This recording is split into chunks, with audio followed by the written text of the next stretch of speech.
Good morning, Kentucky. Good morning. It is an honor for me to be with you again today. I realized as I was sitting there watching and listening to the presentations that apparently you have to have something to give the bishop. And I thought, what in the world do I have that I can give a man who has everything and Jennifer? That didn't come out right. Anyway, Bishop, this entitles you to a free, all expenses paid trip to Venezuela. And while you're there, I want you to go to Tumaremo. Now, the question is, who are the poor? I know their names in Tumaremo, but Tumaremo is not the end of the world, but I promise you, you can see it from right there. And if you'll go, we'll pay you away. I don't even have anything to do after you retire, so I want you just to sit and soak and ruin. I want to thank you, Kentucky, for what you've done to support the work in Venezuela through the leadership of your bishop and Jennifer and others of you. Many of you, I know your names, and thank you for what you do.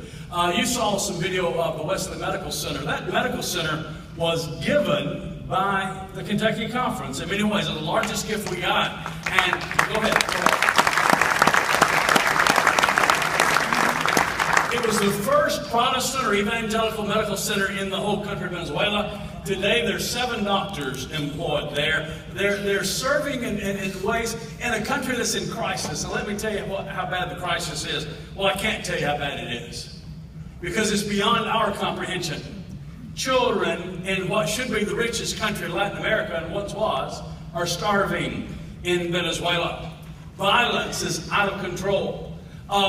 There's hunger that is impacting everyone there, including pastors in Methodist churches. Corruption is beyond anything you can imagine. Hyperinflation, unemployment, teenage pregnancy, STDs, spiritual darkness, and on and on and on. Venezuela is a desperate place. But it's a place we fell in love with when we went there back in the previous century.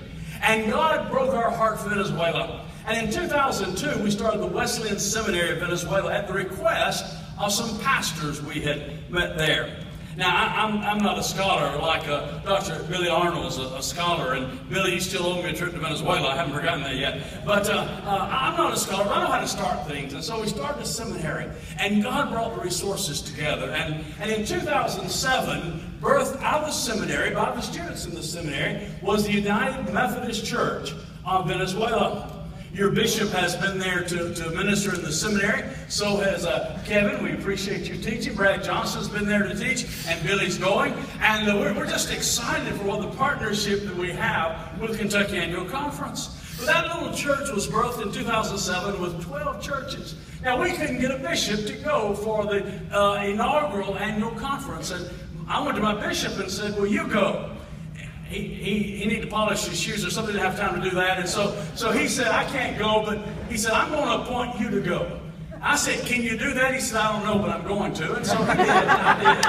And I convened the conference and chaired and elected their first bishop. What a great privilege that was. Those 12 little churches gathered in a rented room for that first annual conference. Today, there's at least 59 Methodist churches in Venezuela. And of those,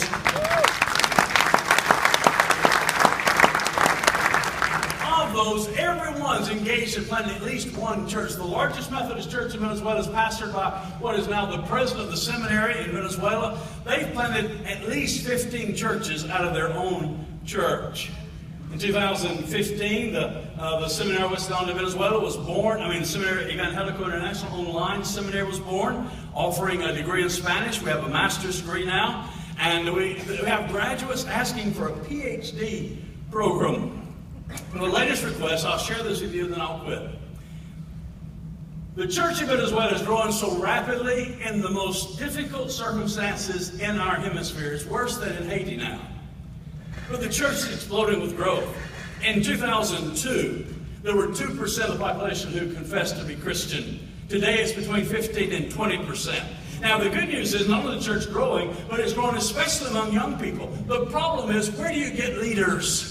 It's like in the seminary, we can't go to the Dukes or the Emorys and hire professors to come teach the seminary. We got to grow them up. And so as these churches are exploding with growth, where do they turn for leadership? They have to turn to 16-year-olds who are preaching and pastoring churches. They have to turn to 18-year-olds who are now in charge of home groups and cell groups.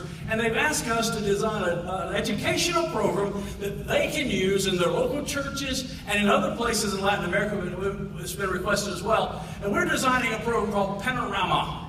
And it's 12 courses, 6 hours each, that will be offered free online with a free downloadable PDF. And it's sort of like what License to Preach used to be back in the early days of Methodism. And so it's going to equip these young leaders to do the work of the kingdom in their places of service. I would simply thank you for what you're doing, because your offering makes all of this possible and so much more. Bishop Davis, Jennifer Davis, thank you for your partnership in the gospel. Kentucky Conference, thank you. And God bless you as you discover who the poor are. I know their names in Venezuela, and they know my name. And I encourage you to get to know them. They're some of the most wonderful people you'll ever know in this world. Thank you, Bishop.